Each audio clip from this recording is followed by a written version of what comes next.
Cuidar da saúde é um hábito que faz toda a diferença na qualidade de vida e é justamente para levar informação confiável e orientações práticas até você que começa agora mais uma edição do Saúde em Dia. Agora você confere dicas importantes, orientações de especialistas e as principais novidades da medicina. Tudo de forma simples e direta para ajudar você a fazer escolhas mais saudáveis no dia a dia. E hoje a médica cardiologista, doutora Jocasta Firmino, está conosco para falar sobre hipertensão, seus riscos e formas de prevenção, além dos cuidados essenciais para manter a saúde do coração em dia. É hora do Saúde em 3 minutos.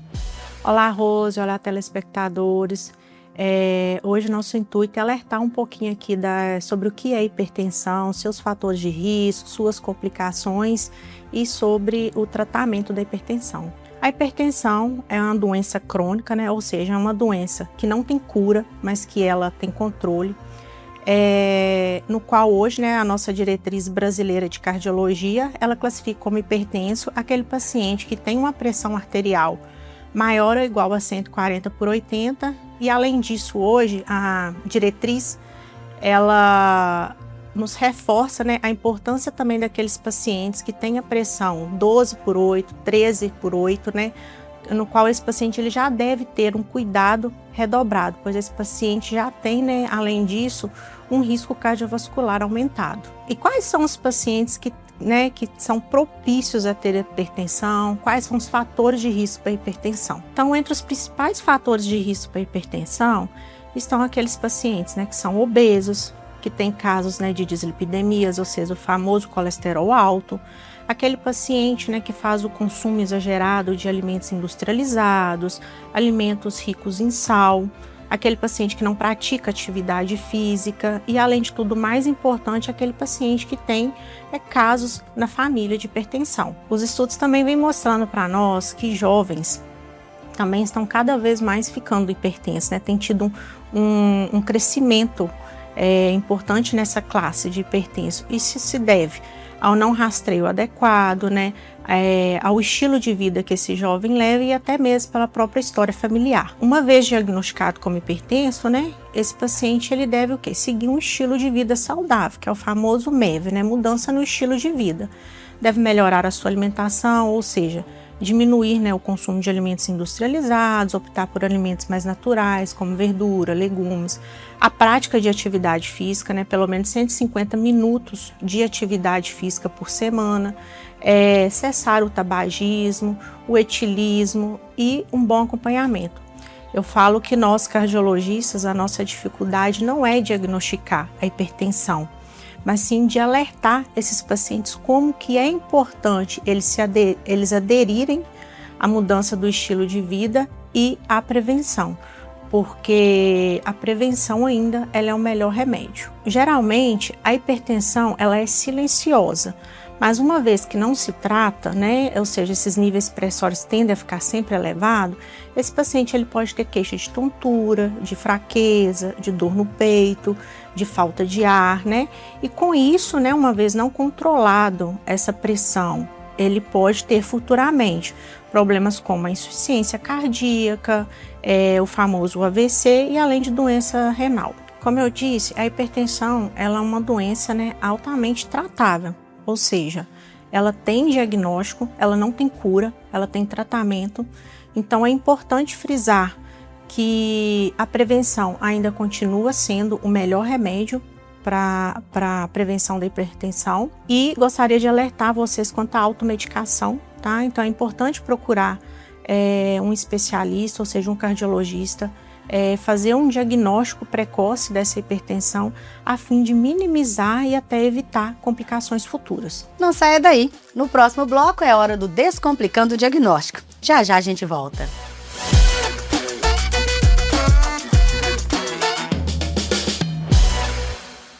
De volta com Saúde em Dia. Chegou a hora do quadro Descomplicando o Diagnóstico. O médico endocrinologista Dr. Lúcio Henrique Vieira vai falar sobre o diabetes, esclarecendo dúvidas e desmistificando conceitos sobre essa doença que afeta milhões de pessoas. Dr. Lúcio, é um prazer tê-lo conosco aqui no Saúde em Dia. Explica pra gente, qual a diferença do diabetes tipo 1 para o tipo 2? Oi, Rose. A diferença do diabetes tipo 1 e do tipo 2 é porque o diabetes tipo 1 é uma doença autoimune, que o organismo ele destrói o pâncreas, que é o órgão que produz a insulina, então esse paciente não produz mais insulina. Diferente do diabetes tipo 2, que é quando o organismo produz insulina em excesso e essa insulina não funciona no organismo. Fica um mecanismo que a gente chama de resistência insulínica. Dr. Lúcio, quais as formas de prevenir essa doença? Olha, o diabetes tipo 1 é uma doença que não tem prevenção. É uma doença autoimune, esse paciente já tem uma predisposição genética para desenvolver o diabetes. E o diabetes pode acontecer, por exemplo, com algum gatilho ambiental. Por exemplo, uma infecção por Covid, alguma infecção viral, pode desencadear o diabetes tipo 1. Já o diabetes tipo 2, ele está muito associado com o excesso de peso. E talvez perder peso, controlar o peso, seja a maneira mais eficaz de prevenir o diabetes tipo 2. Outra dúvida muito importante é se o fator genético ele pode influenciar também. Pode sim. Principalmente no diabetes tipo 2, que é o diabetes e que a gente até encontra na família vários familiares, pai, irmão, tio, com diabetes tipo 2. E é uma herança que a gente fala que é uma herança poligênica, não é um gene só. São vários genes que a gente herda do pai, da mãe, do avô, da avó. Muito se fala em hábitos saudáveis, mas nesse caso, quais são os principais para evitar a progressão da doença? Praticar exercício físico é fundamental, além de uso de alguns medicamentos que podem prevenir a evolução da doença. Outra dúvida muito importante, as crianças, elas também podem apresentar essa doença? Sim, exatamente. Assim. O que é mais interessante é que antigamente a gente só via criança com diabetes tipo 1, que é uma doença autoimune que antigamente era muito comum da gente ver só em criança. O que está acontecendo hoje em dia, Rose? A gente está vendo muita criança e muito adolescente com excesso de peso. Então, criança e adolescente com excesso de peso está apresentando muito diabetes atualmente. Quais os principais alimentos indicados? Bom, para prevenir, o ideal é o controle do peso, mas alguns alimentos a gente deve orientar que a gente não faça uso rotineiro, como alimentos ultraprocessados, que são alimentos que são enriquecidos de açúcar, de gordura e outros alimentos com alto índice glicêmico, que a glicose sobe muito alto, por exemplo, pão, macarrão, comido puro. E é possível fazer o acompanhamento em casa de alguma forma para saber se os níveis estão altos ou não dessa glicose?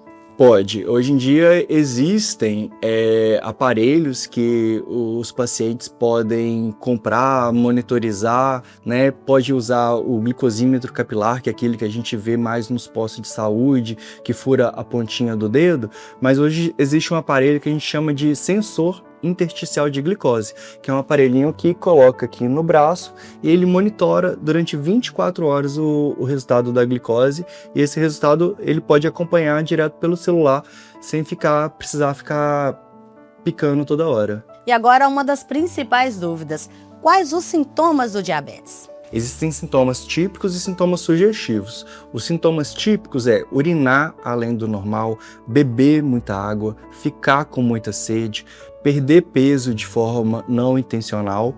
E existem outros sintomas também que são bem sugestivos. Vista embaçada, coceira e corrimento vaginal, cicatrizes que não curam, feridas que não cicatrizam adequadamente. Além do diabetes tipos 1 e 2, existe algum assunto importante que a gente vai poder tratar com você no nosso próximo programa?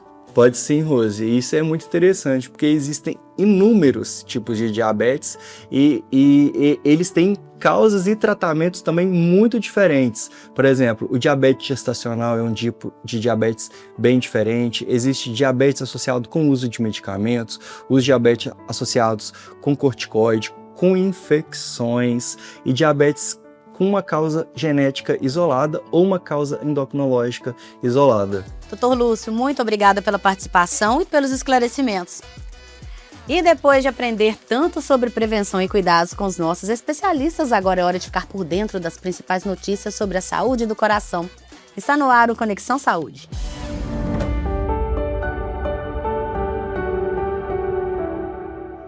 Durante o programa de hoje, você acompanhou orientações importantes sobre hipertensão e diabetes, duas doenças crônicas que estão entre as principais causas de complicações cardiovasculares no mundo. Além do tratamento medicamentoso, pesquisas mostram que hábitos adotados no dia a dia têm papel decisivo na prevenção das complicações causadas pela hipertensão e pelo diabetes. No Conexão Saúde de hoje, você confere 3 informações importantes que ajudam a ampliar esse olhar sobre a prevenção e a qualidade de vida.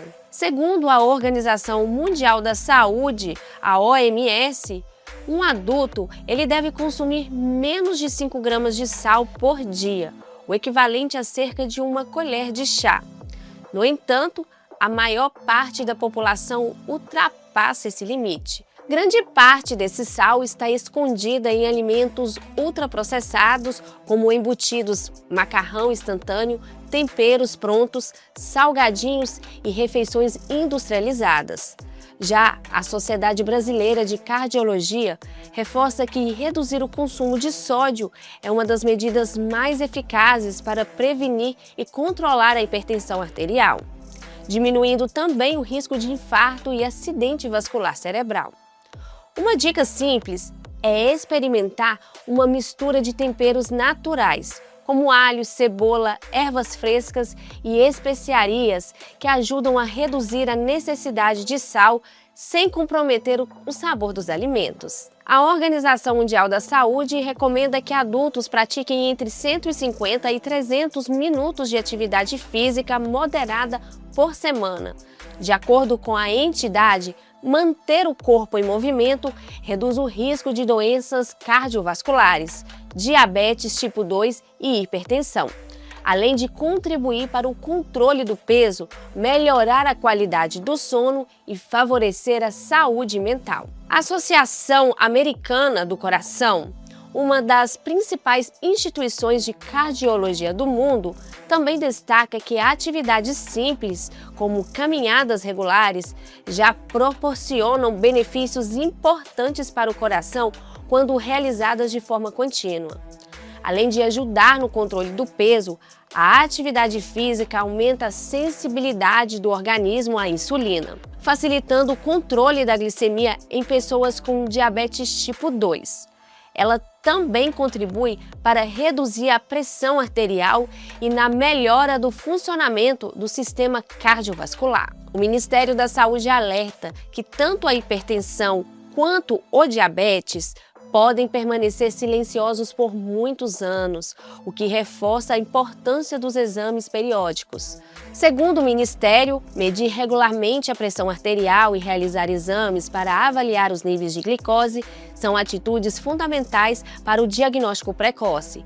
Muitas pessoas descobrem que têm hipertensão apenas após uma complicação, já que a doença ela pode evoluir durante anos sem provocar sintomas. A Sociedade Brasileira de Diabetes explica que identificar a doença nas fases iniciais permite iniciar o tratamento mais cedo, reduzindo significativamente o risco de complicações como infarto, AVC, doença renal e perda da visão.